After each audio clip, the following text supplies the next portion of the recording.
very cautious about attacking fan bases. Fan bases are the bloodline for what programs, and I'm going to speak about the Ohio State fan base. Are they rugged? Are they tough? Are they high expectations? They expect you to win every game. They expect you to beat your rival and win a national championship. I'll help you. You're damn right they do. I'm a believer that this team's going to win the national championship. Something stupid is coming out of his mouth. I don't know. Maybe it's just my age. He needs his vote pulled immediately. And of course, yes, a season like this has to have a name. Let's talk about something good about Justin Freck. What are you doing? The season of dreams. Ohio State, my guys, are either the best or the second best program in the history of college football. This guy is a bonehead. They love him. I question your judgment as an adult. I really do. I was a total hater. I know that for a fact, and I just don't get it. Get us back our sleeves. And say, bring me that. That's the one I want. And welcome into Juckonbucks. Appreciate you all so much for joining me on a Tuesday, and we are now less than 1 week away from the national championship game. Ohio State, Notre Dame, Ryan Day, Marcus Freeman, Will Howard, Riley Leonard, two of the top 4 programs in the history of college football. And two of the most hated programs in the history of college football. No doubt about that. Who is the country rooting for? The funny thing is, I've seen Ohio State fans and Notre Dame fans kind of fighting this week over who's hated more. They both want that crown. Notre Dame fans think they're the most hated. Ohio State fans think they hold that crown. And I've seen large college football accounts do the map of the U.S., who's the country rooting for, and it's all red. And just Indiana is blue. And I've seen it vice versa. I've seen Darth Vader, Ohio State, and then the rest of the country are the good guys rooting for Notre Dame. I don't know what you call the good guys, but the rest of the country on their side. These are also two of the most storied programs in college football history, if not the two most storied, period. And in a sport that's built on tradition, I think that's incredibly cool. This is the matchup I wanted to see. If I couldn't see Georgia, I did want to see Ohio State go through Georgia, but this team beat Georgia. So it's similar, right? Certainly my audience understands college football history, or they wouldn't find my show enjoyable, but I am always amazed at how few average college football fans know much about college football history at all. But why are Notre Dame and Ohio State so hated by everybody else? What makes a program hated in the first place? For one, success, for sure. And these are certainly two of the most successful programs in college football history. No doubt. Notre Dame not had anywhere near the success Ohio State has in the last 30 years, but you can't argue with Notre Dame's success historically. What else makes a program hated? The fan base. A large fan base naturally going to breed, a ton of jerks and a ton of very loud people, just on nature of it being huge. There are certainly large fan bases other than Ohio State, but by most metrics and surveys that we've seen in the last, 5-7 years, Ohio State is the largest fan base in college football. But why is that? And how is Ohio State the largest fan base in the country? The state of Ohio is the 7th most populated state in the country. Who's bigger? California, Texas, Florida, New York, Pennsylvania, and Illinois. California, you got USC, you got UCLA, you got Cal, and a slew of others. Texas, you got Texas, Texas A&M, Texas Tech, SMU, TCU, Baylor, Houston. Texas, the Longhorns certainly the biggest, but Texas A&M takes up a bunch, and then you're parsing that out between all those other schools. Florida, you obviously got the big three. Miami, Florida State, Florida, you had UCF in there, a little bit of USF. New York, I'd love to see, but I bet it's Notre Dame. Pennsylvania, you got Penn State, you got Pitt to a lesser degree, but they definitely do got some fans. And I think a lot of the east side of New York just could not possibly care less about college football at all. They're all NFL folks. The Northeast is just like that. They could not possibly care less about college football. Illinois, ton of Notre Dame, certainly not Illinois or Northwestern. Then you got Ohio, number 7. A crazed football state, and it's all Ohio State. There's nothing to split it up. Even when you go down to the state below Ohio State, you've got Georgia. Georgia only that populated from a population boom of transplants who are fans of other places, also on the border with Florida, with Alabama. You got some Georgia Tech fans in there, like our buddy Chris. My point is, Ohio State is the biggest state with one single behemoth institution that has been incredibly successful at football. And that's very unique. Really, the only comparable situation is a state with a much lower population, and that's Louisiana with LSU. Then, of course, you got the fans of Ohio State who don't really have any affiliation with Ohio, the state. They just were attracted to Ohio State and became fans, which is a lot of what Notre Dame fans are, with a massive fan base. Just fans of a winning program that's a national brand. Of course, with Notre Dame, you got the Catholic angle, which is huge. Notre Dame owns a religion. I grew up a Catholic school, going to Catholic school all through grade school, all through high school. My high school was called the Fighting Irish, and there are a ton of Catholics, even in Northeast Ohio, who have dual allegiances to Ohio State and Notre Dame. And there's a lot that just prefer Notre Dame. I think it's less now than it used to be when I was growing up. But certainly, the Catholics love Notre Dame, no doubt about it. And just like Ohio State, when you have an incredibly tradition-rich program, people are naturally going to gravitate towards it, as well as being on TV all the time with that exclusive NBC contract they had, similar to how you used to see when I was young, a whole lot of Cowboy fans, because the Cowboys were always on. More exposure leads to more fans.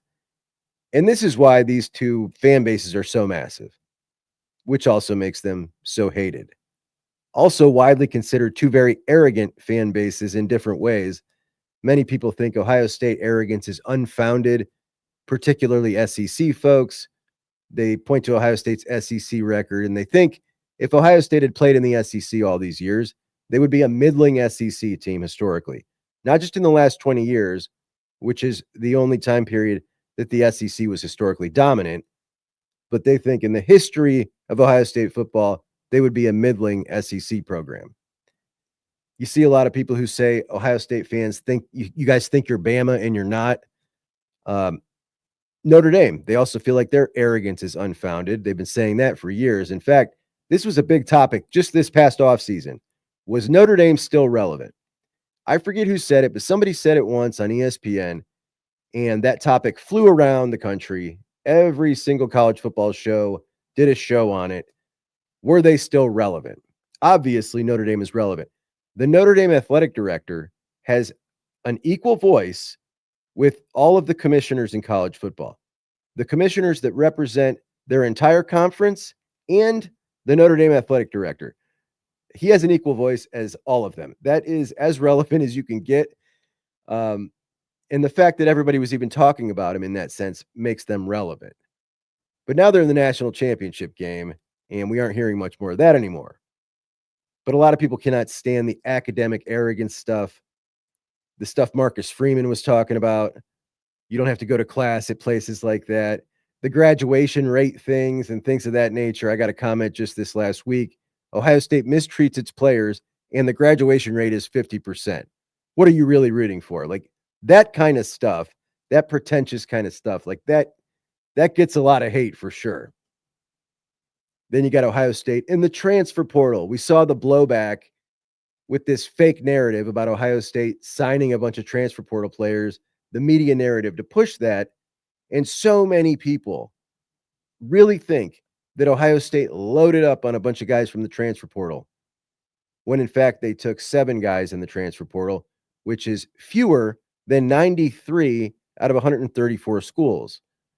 Ross Bjork, new Buckeye athletic director, certainly did Ohio State fans no favors when he announced that $20 million figure that he speculated.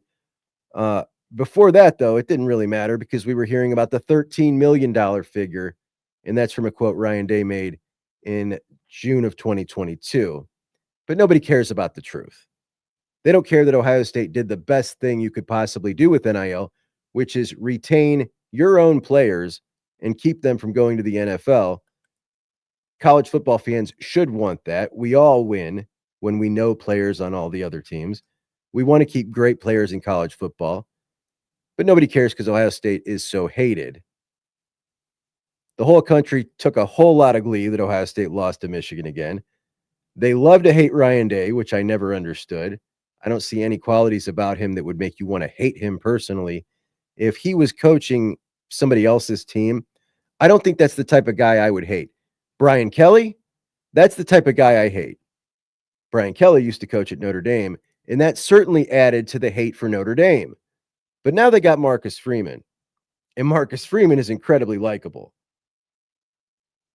for most. You got Ohio State that feels like a purchased team. Notre Dame feels like the homegrown team. Notre Dame hasn't won a national championship since 1988. Notre Dame feels non-threatening. There's no doubt in this national championship game, the country is behind Notre Dame. They don't want to see Ohio State win this national championship.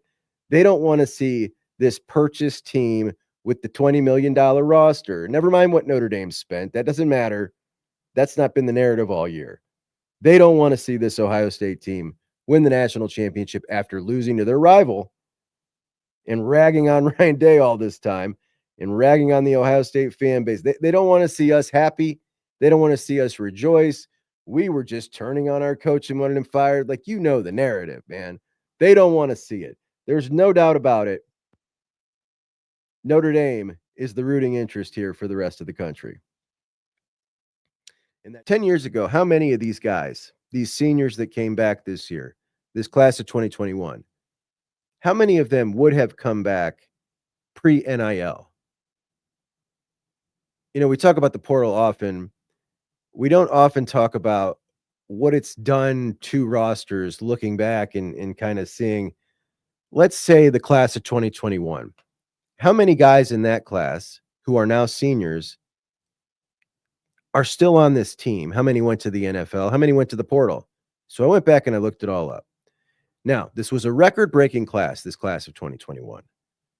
We're talking 7 5-stars, the number 2 class in the country, maybe the best class in Ohio State history. Donovan Jackson, Travion Henderson, Quinn Ewers, JT, Jack, Emeka, Mike Hall Jr., Marvin Harrison, Tyleek Williams, Denzel Burke, Jordan Hancock, on and on and on. Excellent class. It had 24 members in it. And I just want to highlight to you what the portal has done to college football rosters. Out of those 24 members, Marvin Harrison and Mike Hall Jr. obviously gone to the NFL. That leaves 22 guys. And out of those 22 guys, how many guys do you think have entered the transfer portal either this year or previous years? Out of 22, the answer is 14 guys. 14 guys out of, 24 in the class. Out of 24 in the class, 14 of them went somewhere else. That's how much the transfer portal is eating up classes. That's wild to me, man. You know, I talked to Dylan about this game yesterday, and I saw some of your comments. You guys think I'm overly confident, and I get it. But the Vegas total, and I didn't know this when I talked to Dylan yesterday, for Notre Dame, the Vegas total, their over-under, Notre Dame's, just them alone, is 17 points, which is exactly what I said to Dylan. I don't think these guys can score more than 17 points. That's their number. So when I'm breaking this down, man, I'm analyzing this just like I would any other game. And I'm seeing the same thing Vegas is seeing here. This Notre Dame offense has found ways to get it done. Just like Malik said, Riley Leonard had 90 yards passing, and they beat Georgia. They've found a way to get it done. But I think this matchup is terrible for Notre Dame. Riley Leonard is 125th in the country with a 4-man rush getting pressure. Ohio State is 3rd in the country getting pressure with 4 men. They get that pressure 41% of the time. That means 41% of the time this kid is going to be dropping back and be the 125th worst passer in the country.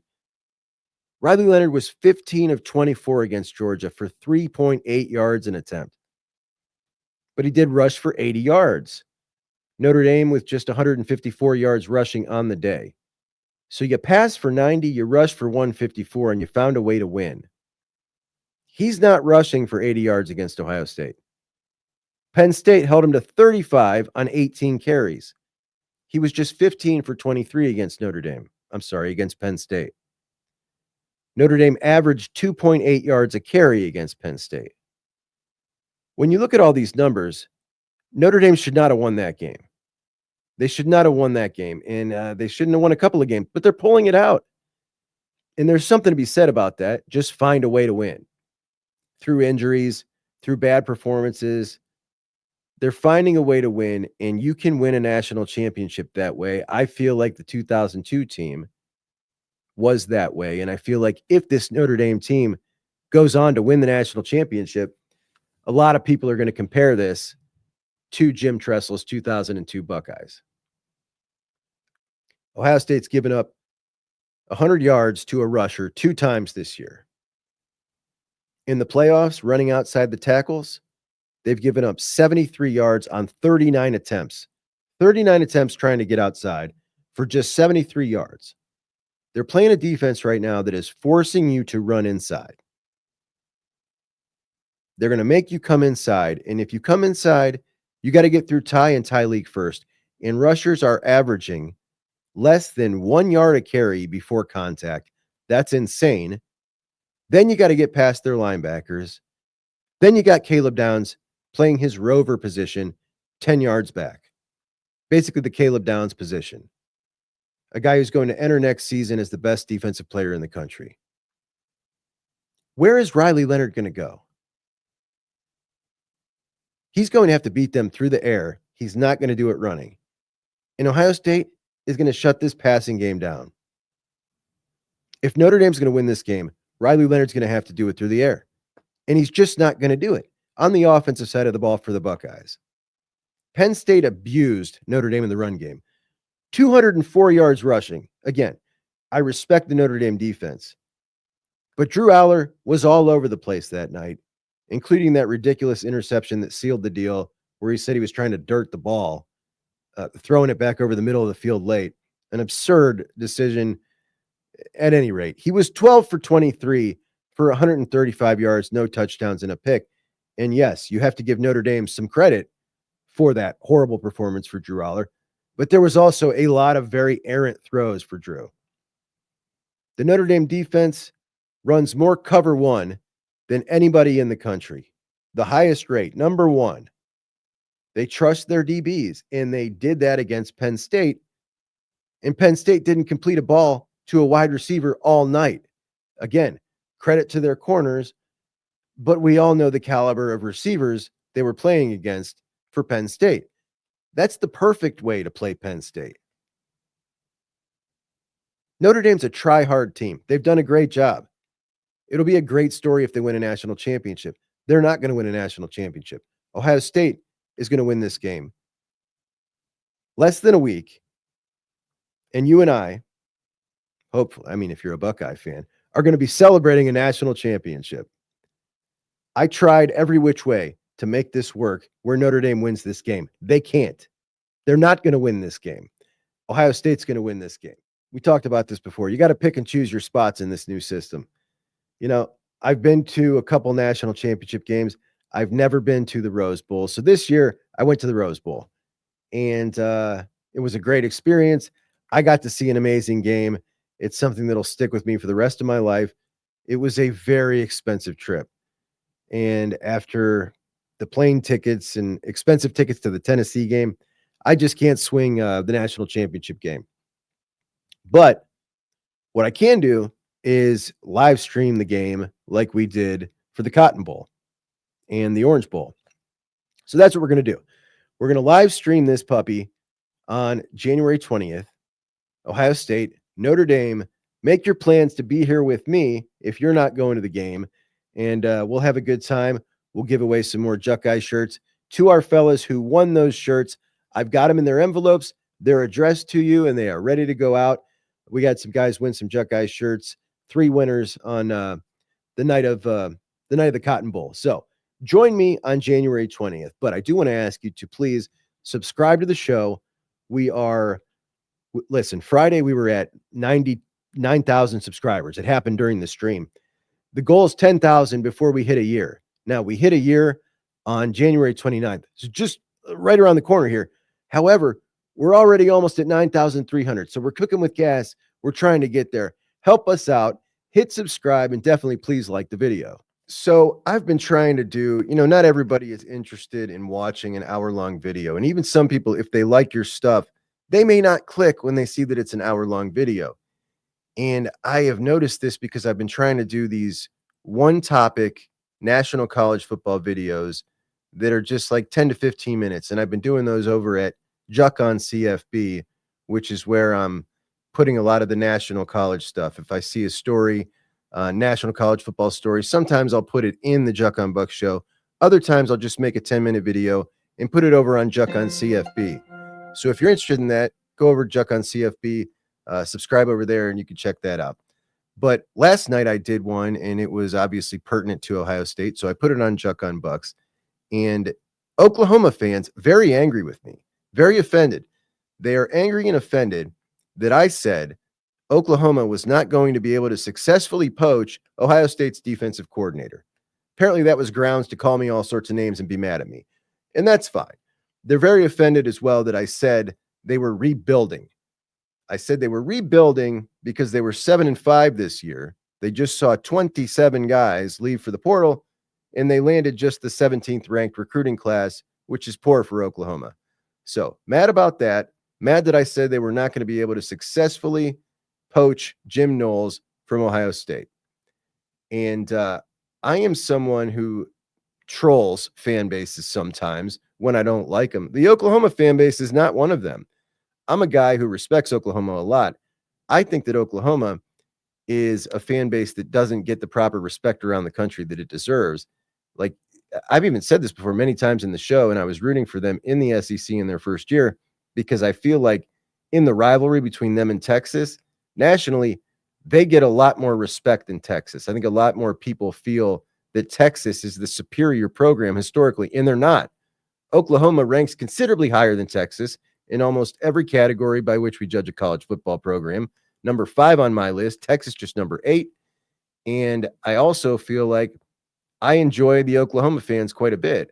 I think on a scale of really cool fan bases, obviously you got Nebraska as this outlier that's just crazy, incredibly nice and welcoming. Oklahoma's not far behind. Something about that region of the country, I guess. But I've never had a problem with them. I've always liked them. They apparently have a problem with me now. But my point of the video wasn't about Oklahoma, and it really wasn't about them poaching Jim Knowles because they're not really trying to. My point of the video was college football media and the fact that these guys ran this story that started this rumor while admitting in the article that there was nothing there by saying, quote, he does have family connections in Oklahoma, which is likely how the speculation spread. Exactly. Speculation spread. Additionally, Sooner Scoop reached out to sources to see how extensive any talks have been up to this point, and it became clear just how preliminary this situation was. Quote, there's still a lot of exploration to encounter before OU and Knowles become a serious candidacy. So I don't know how many are versed in reading between the lines, but what they're saying without saying it is there's absolutely nothing here but wishful thinking. And the Oklahoma fans think I'm salty about that.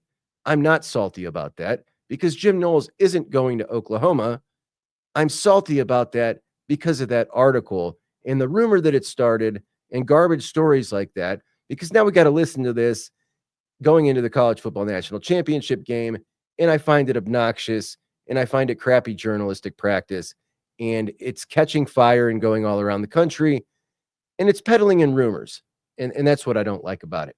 So sorry, Sooners, it's not happening. But if it does, I'll change the name of this podcast to Juck on Sooners for a week, wear an Oklahoma jersey, and put an OU flag behind me. You got my word on that. Well, guys, rumor has it, not from the university, but from looped in sources, that we are going to get to see our sleeves. You know the intro of the show.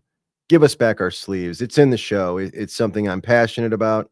It's something that bothers me. And exactly what I said is happening. People coming out praising Ohio State, praising Nike for putting the proper jersey that we should be wearing every week on for the national championship game. At minimum, we should have worn it all playoffs.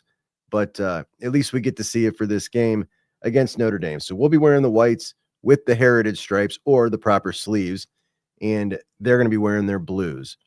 Now, color on color would be awesome for this game if we could wear the scarlet with the stripes and they could wear the blue. I don't understand why we can't make that happen more in college football. But anyway, we'll have the sleeves, so I'll be happy.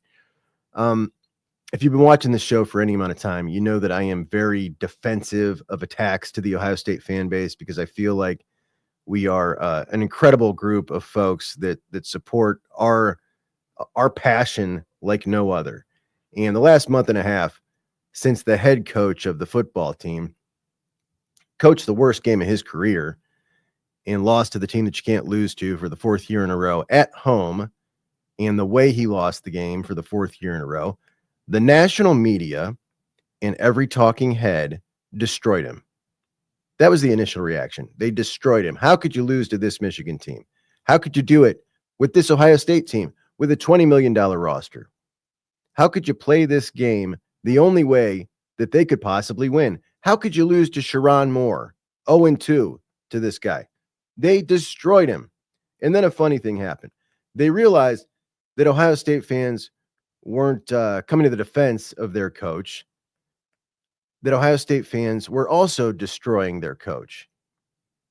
And then they double dipped. Now, we know that there were a huge amount of people, and I talk to them every day, that were, before that game, supporters of Ryan Day, who had defended him through other losses and said, I can no longer defend him anymore, but he can win me back if he makes a run and maybe makes it to the national championship game. Which, to be fair, that's what a lot of people said before the season. Entering the season, if he loses to Michigan, he's going to have to at least make it to the national championship game. That's what people said before the year. And to their credit, that's what they were saying after the game. He's going to have to make a run, maybe to the national championship game, before he's going to get my buyback. But he lost a whole lot of people, a ton of support. There's no doubt about it. And I think 100% fairly so. But the national media, who had been ripping Ryan Day, totally flipped and turned their ire on the Ohio State fan base. Now, I think the majority of Ohio State fans view the rivalry as incredibly important, but different than a national championship. Because we say every year there's three main goals, but really there's only two main goals: the national championship and the game. I got pictures and memorabilia all over this place. I got some new stuff coming. I can't wait to show you guys when it gets here. But I got some pictures and memorabilia all over this place. It's something I've collected forever. And I was talking to an Oregon fan the other day, and he was bringing up winning the Big Ten, which I think is a great accomplishment for Oregon in year one. But I realized in my response to him was, I'm a memorabilia collector. I don't have a single piece of memorabilia in here that says Big Ten champions. Not one. Not a single one. In reality, guys, there's two main goals, both extremely important. Win the game, win the national championship. And with this class of 2021, the best class in school history, and we just talked about it, Ryan Day was 0 for 11 with this class. And when the media saw that the Ohio State fan base was turning on Ryan Day, they turned their ire to the Ohio State fan base, called him crazy, called him insane for caring about this rivalry game that doesn't matter anymore because you can still make the playoffs. Ohio State fans are the worst, et cetera, et cetera. And I did a couple episodes about this, how much it bothered me, fought back. Urban Meyer has weighed in, and I want you to hear what Urban has to say about this. Be very cautious about attacking fan bases. Fan bases are the bloodline for what programs, and I'm going to speak about the Ohio State fan base. Are they rugged? Are they tough? Are they high expectations? They expect you to win every game. They expect you to beat your rival and win a national championship. I'll help you. You're damn right they do. Mm-hmm. And I can tell you, every person that puts on a scarlet and gray helmet better believe demand that they do too, because that's not for the timid. And here's the reality though. Shelf lives are not long in those kind of environments. I get it. I went 7 years and that was good. No desire. I mean, that was 365 7 days a week, 365. You're working on doing the very best you can to be the best at what you do. And Urban's absolutely right. Just like that $20 million figure that, according to everyone, is the reason this team is so good, that doesn't happen without Ohio State fans caring so much about Ohio State football.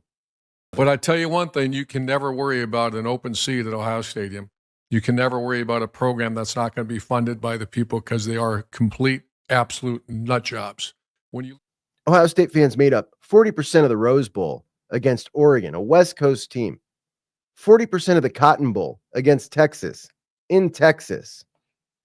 Ohio State players, when their playing days are done, are beloved, taken care of in the state of Ohio, whatever it is they go into. Ohio State teams that give Ohio State fans great memories are beloved and celebrated. You get the best of the best from Ohio State. And when you disappoint them, you get the worst of the worst. And that's life. And the expectations will never change. No, there's no media member, there's no assistant coach, there's no one that's ever going to say, you know, we got to temper this down a little bit. It's not the way it works. Right. You know, same thing. There's not a player going to come in. These guys are loud here. You know, I dropped a ball or I fumbled or I did this. Man, they're pissed off and my social media is getting attacked.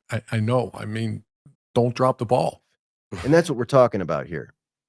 And you damn sure don't want it any other way if you are a competitor at the highest level. You don't want to play in front of half-full stadiums and have no opportunity to get the glory. You don't want to coach at a place like that. You don't want to coach at a place where you're concerned because you can't put together NIL money to compete with the big boys. If that's your speed, there are plenty of places out there to go coach and play. But there are but a handful like Ohio State. So when you go to a program like that, that is the standard. That is what is required of you. You know the history, you know the players who have come before you, and you must live to it and continue to elevate it. And a spot as a coach at a place like Ohio State or a player at a place like Ohio State, those are coveted spots, and they're not for everybody. We know that. But the expectation will never change, just like Urban said. And should Ryan Day win next Monday, he goes from all of that crap that he dealt with to becoming an Ohio State legend. Not only does he join the most exclusive club in college football with Kirby and Dabo and Ryan Day as the only active national championship winning coaches, but he becomes an Ohio State legend for the rest of his life. And Ohio State becomes the only school in the country who has a current coach and previous two coaches who have won national championships. 3 straight coaches. Now, LSU has Brian Kelly, who has not won a national championship, but the 3 prior coaches to him, Ed Orgeron, Les Miles, and Nick Saban, have all won national championships. And that's unique. That doesn't happen. That doesn't happen winning 3 national championships with 3 straight winning coaches without a fan base that cares as much as Ohio State cares about football, about their Buckeyes. And the expectation will never change. And I see a lot of people saying things like Ryan Day is going to leave after winning a national championship. I see Ohio State fans saying it and saying things like, because of the fan base. Ryan Day becomes beloved if he wins a national championship. He becomes a legend if he wins a national championship. Yes, he's still got a Michigan issue, and we'll address that when we get there. But I got a feeling, should he win a national championship, there are some things that change in his confidence level, in the way he goes about things. Winning a national championship and going through the gauntlet that Ohio State would have just gone through to win that national championship, all of a sudden, you can take on the world, and there's nothing that's going to stand in his way. And I believe that. And I think that he's going to say, no matter what, it was all worth it. It was all worth it if he can get through, because everything that happened to get to this point is everything that needed to happen to get to this point. It's everything that needed to happen. And it was all worth it for him if he can cash this in. And I believe he's going to. Anyway, guys, that's our show today. I appreciate y'all so much. Please like and subscribe. Talk to you soon. Juck out. Hey, it's Juck. Juck. Who the f- is Juck? Juckonbucks. Juckonbucks. Juckonbucks? Juck. Juck. Juck. Juckonbucks. My guy, Juck. Juckonbucks? My buddy Juck. Juck is the Juck. Juckonbucks. Okay. Juck is junk. The Juck eyes. Juck Are eye. his fans. Juckonbucks. Junk. Juck. Not junk. Juck.